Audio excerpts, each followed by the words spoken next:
सर्वसामान्य नागरिकांच्या तक्रारींचं निराकरण तातडीनं व्हावं यासाठी केंद्र शासनानं गुड गव्हर्नन्स वीक 2024 हा सप्ताह महापालिका स्तरावर राबवण्याचे निर्देश दिलेत। त्यानुसार महापालिका कार्यक्षेत्रात 19 ते 24 डिसेंबर या कालावधीत हे अभियान राबवण्यात येणार असल्याची माहिती आयुक्त सौरभ राव यांनी दिली आहे। याबाबत आयुक्तांच्या दालनात बैठकीचं आयोजन करण्यात आलं होतं।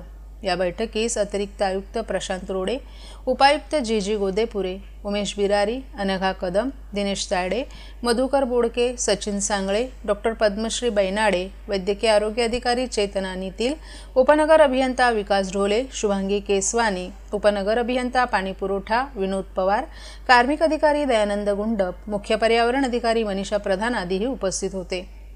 केंद्र शासनानं प्रशासन गाव की ओर अभियान राबवण्याचं निश्चित केलं असून स्थानिक स्वराज्य संस्थांच्या माध्यमातून हे अभियान प्रभावीपणे राबवण्यात येणार आहे। ठाणे महापालिकेनं देखील याची पूर्वतयारी केली असून 19 ते 24 डिसेंबर या कालावधीत विविध विषयांवर कार्यक्रमांचं आयोजन करण्यात आले। तरी ठाणेकर नागरिकांनी सार्वजनिक कामांबाबत असलेल्या तक्रारी, समस्या अथवा सूचना महापालिकेकडे सादर करायच्या आहेत। या तक्रारींचं निराकरण महापालिकेच्या माध्यमातून प्राधान्यानं करण्यात येणार आहे। तसंच केंद्र, राज्य शासन आणि महापालिकेकडून राबवण्यात येणाऱ्या विविध योजनांबाबत सविस्तर माहिती प्राप्त व्हावी यासाठी दिव्यांग व्यक्ती, त्यांचे पालक आणि संबंधित संस्था यांच्यासाठी विशेष माहिती सत्राचं आयोजन करण्यात आल्याचंही आयुक्तांनी नमूद केले। या सप्ताहादरम्यान 19 डिसेंबर रोजी सार्वजनिक आरोग्य विभाग, छत्रपती शिवाजी महाराज रुग्णालय, राजीव गांधी वैद्यकीय महाविद्यालय कळवा, जन्म मृत्यू विभाग, फायलेरिया विभाग, पशुवैद्यकीय विभाग, घनकचरा व्यवस्थापन विभाग, परवाना विभाग, मालमत्ता कर वसुली आदी विभागांच्या तक्रारींचं निराकरण करण्यात येणार आहे।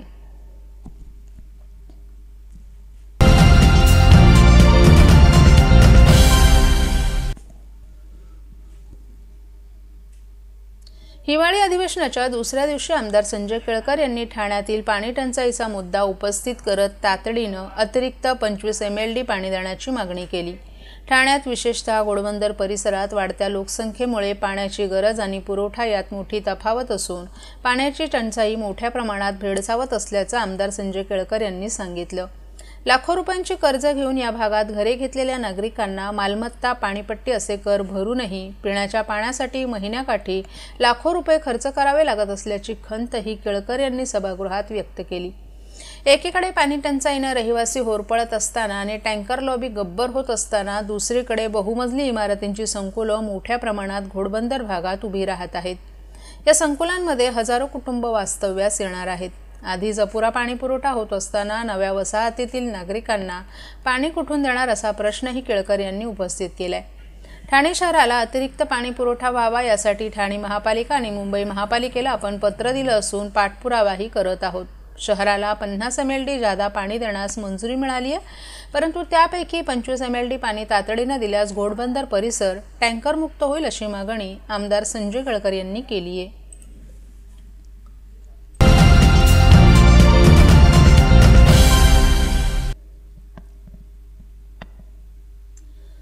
दरवर्षीप्रमाणे ग्रंथालयातर्फे साजरा होणारा वाचक दिन यावेळी ठाण्यात होत असून 23 ते 25 डिसेंबर दरम्यान ठाणेकरांना साहित्यिक मेजवानीचा आस्वाद घेता येणार आहे। ज्ञानपीठ प्राप्त लेखक डॉक्टर भालचंद्र नेमाडे यांची उपस्थिती हे या कार्यक्रमाचं विशेष आकर्षण असणार आहे। ग्रंथालयाचे विश्वस्त सुरेश हिंगलासपूरकर यांनी या 3 दिवसीय उपक्रमाची माहिती एका पत्रकार परिषदेत दिली आहे। मराठी ग्रंथ संग्रहालय आणि विराट सामाजिक सांस्कृतिक संस्था यांच्या संयुक्त विद्यमानं भरगच्च कार्यक्रमांचं आयोजन करण्यात आलं आहे, असं हिंगलासपूरकर यांनी सांगितलं। यावेळी मराठी ग्रंथ संग्रहालयाचे अध्यक्ष विद्याधर ठाणेकर, ठाणे विभागाचे संपादक मिलिंद बळ्ळाळ, ग्रंथालयाचे संपादक अरुण जोशी, धनश्री धारप, चांगदेव काळे आदीही उपस्थित होते। सोमवार 23 डिसेंबर रोजी सकाळी 10 वाजता या उपक्रमाची सुरुवात होणार आहे। यावेळी 3 हात नाक्याहून एक आणि ज्ञानसाधना महाविद्यालयापासून दुसरी अशा 2 ग्रंथदिंड्या निघणार आहेत। पुस्तकांचं जॅकेट अंगावर घालून ग्रंथदिंडीत सुमारे 200 जण सहभागी होतील।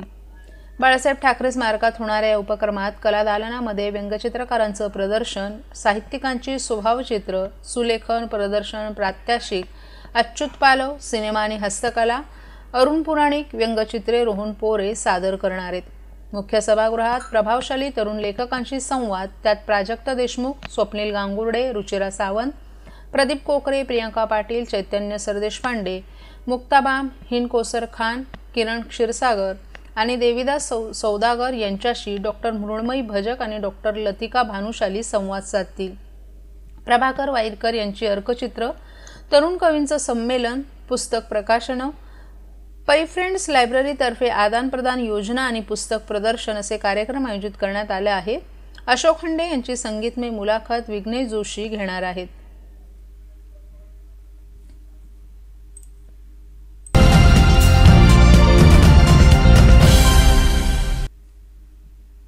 आज संसदेत गोवा विधानसभेत आदिवासी समाजासाठी राखीव प्रवर्गाच्या जागी राखीव ठेवण्याच्या दुरुस्ती विधेयकावर महत्त्वपूर्ण चर्चा झाली. यावेळी सत्ताधारी पक्षातील खासदार नरेश मस्के यांनी आपली भूमिका मांडण्याची संधी मिळाली. उपमुख्यमंत्री एकनाथ शिंदे आणि खासदार डॉक्टर श्रीकांत शिंदे यांच्या पाठिंब्यामुळे ही संधी मिळाल्याचं त्यांनी नमूद केलं. आपल्या भाषणात त्यांनी केंद्र सरकारनं आदिवासी समाजाच्या विकासासाठी केलेल्या कामांचा आढावा घेतला. त्यांनी सांगितलं की 40 नवीन EMRS शाळा आणि 25 शाळांची पायाभरणी आदिवासी मुलांसाठी गुणवत्तापूर्ण शिक्षणाचा मार्ग मोकळा करत आहोत.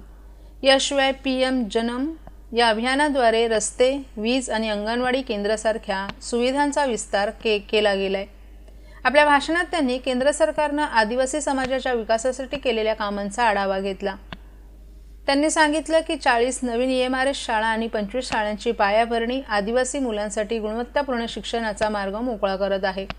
खासदार नरेश मस्के यांनी काँग्रेसवर टीका करताना काँग्रेसनं आदिवासी समाजाचा उपयोग फक्त मतांसाठी केला, परंतु त्यांच्या विकासासाठी ठोस पावलं उचलली नाहीत. त्यांनी काँग्रेस नेत्यांना डॉक्टर बाबासाहेब आंबेडकर यांचा आदरयुक्त उल्लेख न करण्याबाबतही सवाल केला. सभागृहातील सदस्यांनी त्यांच्या मुद्द्यांचं कौतुक केलं.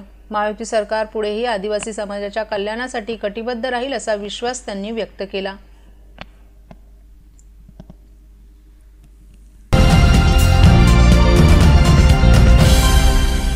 तरुणांना, विशेषतः आदिवासी तरुणांना रोजगाराच्या विविध संधी उपलब्ध करून देताना council of education and developing program संस्थेतर्फे ठाणे आणि पालघर जिल्ह्यातील सुमारे 100हून अधिक वनवासी तरुणांना मोफत व्यावसायिक प्रशिक्षण देऊन स्वतःच्या पायावर उभं केलं गेलं.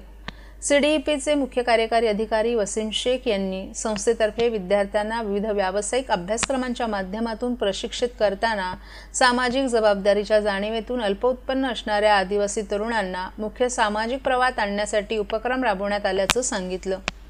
त्यानुसार अशासकीय समाजसेवी संस्थांनी निर्देशित केलेल्या आदिवासी विद्यार्थ्यांना युनिव्हर्सिटी ग्रँट कमिशनची मान्यता असलेल्या विविध महाविद्यालयातील व्यावसायिक अभ्यासक्रमांचं प्रशिक्षण देण्यात आलं. या विद्यार्थ्यांनी अभ्यासक्रम यशस्वीरित्या पूर्ण केले. या तरुणांना त्यामुळे विविध आस्थापनांमध्ये नोकऱ्या मिळाल्या असून काही जणांनी आपापल्या विभागात स्वतःचे उद्योग सुरू केलेत. CEDPद्वारे तरुणांना ऑटोमोबाईल, हेल्थकेअर, हॉटेल आणि विविध क्षेत्रातील औद्योगिक जगताला लागणारं कुशल मनुष्यबळ UGC मान्यताप्राप्त विद्यापीठाच्या अभ्यास वर्गकित्याद्वारे तयार केले जातात. CEDPची स्थापना 2010 साली झाली. 12वी नंतर उपलब्ध असणाऱ्या शैक्षणिक संधी आणि त्यात असणाऱ्या रोजगाराच्या बाबत समुपदेशन करून विद्यार्थ्यांना त्यांच्या आवडीच्या क्षेत्रात रोजगार आणि स्वतंत्र उद्योग उभारण्याबाबत मार्गदर्शन केलं जातं. आत्तापर्यंत CEDPतून प्रशिक्षित झालेले हजारो तरुण नामांकित आस्थापनांमध्ये किंवा स्वतंत्र उद्योगात कार्यरत असल्याचं वसीम शेख यांनी यावेळी सांगितलं. Hi, my name is Wasim Sheikh and with me is Shaheen Khan, the founder of CEDP Skill Institute. I'm the managing director at the institute. Since 2010, when we started off this journey of education and skilling, the main intention of starting this institute was to bridge the gap between the industry and the academic by introducing internship-based learning. That's how the integrated model of skilling with education was formalized at CEDP Skill Institute. The courses that are provided at CEDP Skill Institute in healthcare and hospitality as well as automotive industry are certified from UGC recognized universities, and all the students that have been passing out from our institutions in the last 15 years, about 14,000 odd students that have successfully completed are working at renowned brands in healthcare industry like Hinduja, Fortis Hospitals, just to name a few, and in hotel industry they are working across the properties of Hilton, Marriott, across India and even outside India. The students that are appearing for 12th standard, they have variety of options available these days in the industry. or in the market, where they can choose the course that calls them as their passion. So if they are passionate about healthcare industry, if they are passionate about hospitality industry or even automotive industry, they can very well walk into any of our campuses in Thane and Borivali for available options after 12th standard. And that's exactly what my message to the parents is as well, that do not worry, there is options available in the market where the students can enhance their skills along with their education and procure a career in which they will be passionate about.